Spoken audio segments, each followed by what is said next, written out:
இங்க மட்டும் இல்ல, எந்த மாவட்டங்களுக்கு போனாலும் அமைச்சர் மூர்த்தியோட தோல்விக்கு காரணம் அவரோட ஊழலும் அராஜகம் தான் காரணம்ன்ற மாதிரி பல இடங்கள்ல ரிப்பீட் பண்றாரு. இதெல்லாம் எப்படி பாக்குறீங்க நீங்க? பிரம்மாண்ட கல்யாணம் கல்யாணத்தை பிரம்மாண்ட கல்யாணம்ன்றாரு, ரிப்பீட் பண்ணி அடிக்கடி. இங்க மட்டும் இல்ல, மதுரை மட்டும் இல்ல, எந்த மாவட்டங்களுக்கு பிரஸ் மீட் போனாலும் இது ரிப்பீட்டடா கொண்டு போறாரு. இது எப்படி நீங்க இது பண்றீங்க, அணுகுறீங்க? நான் என்ன சொல்றேன், நீங்க இந்த உட்கார்ந்து இருக்கிறீங்க, காலையில சர்வேக்கு போங்க.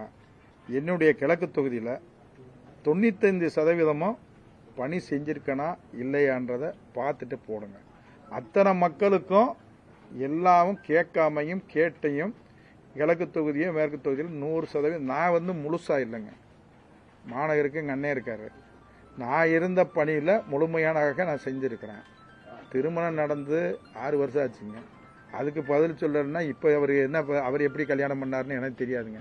நான் சாப்பாடு மட்டும்தான் போட்டேன்னா அது நாட்டில் முடிஞ்சு போய் அது அன்னைக்கே முடிஞ்சு போச்சு. அது முடிஞ்சு போச்சு. வேற என்ன இருக்குது?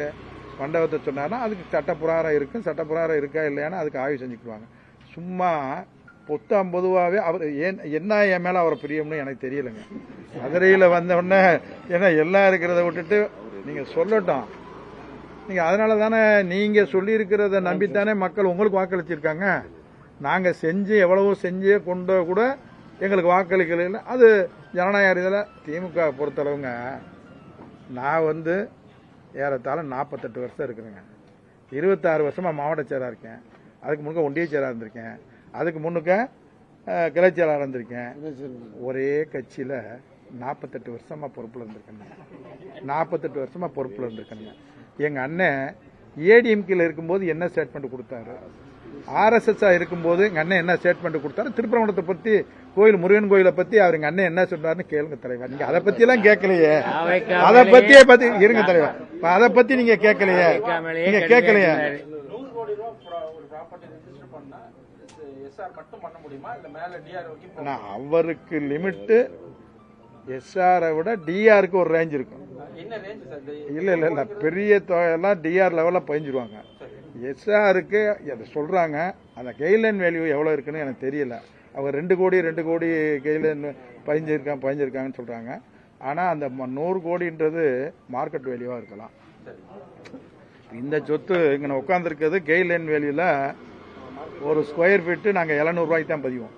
இந்த மாநகராட்சியில் இந்த ஸ்கொயர் ஃபீட்டு 700 ரூபாய்க்கு தான் பதிவோம். இப்போ இது வந்து நீங்கள் கேட்டிங்கன்னா 5000-10,000 இருக்கும். அதை கரெக்டாக அந்த ஆஃபீஸில் பார்த்தா தான் அந்த லிமிட்டேஷன் எவ்வளோக்குள்ள இருக்குது.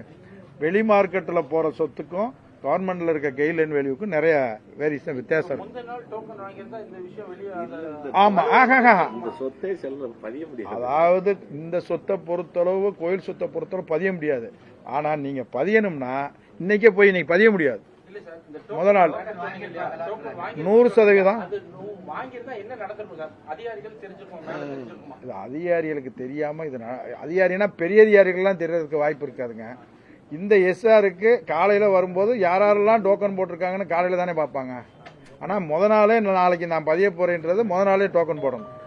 அப்புறம் ராத்திரி 9 மணி வரைக்கும் பதிய மாட்டாங்க. இப்பயும் அந்த ரூல்ஸ் தாங்க இருக்கு. 3 மணியோட டோக்கன் நிப்பாட்டிடுவாங்க. ஆனால் 3 மணினா இன்னைக்கு பதிகிறதுக்கு நேற்று 3 மணியோட முடிச்சிருவாங்க. அந்த 3 மணியோட பதிகிறதப்ப சில நேரங்களில் சாஃப்ட்வேர் ஸ்லோ ஆயிருது, பதிகிறவங்களுடைய எண்ணிக்கை கூடியிருது. அப்போ டைமிங் வந்து கூடாது. அதுக்கு தான் 3.0 வந்து திமுக கொண்டு வந்தது. அதை முன்னாள் முதலமைச்சர் அதை லான்ச் பண்ணிட்டார். அதெல்லாம் தவிர்த்தாரு. அதில் ஒரு சில சின்ன சின்ன குறைகள்லாம் இருந்தது. மொத்தத்தில் அந்த இதை இப்போ சரி பண்ணி இப்போ இவங்க சொல்லியிருக்கிறாங்க இந்த அரசு.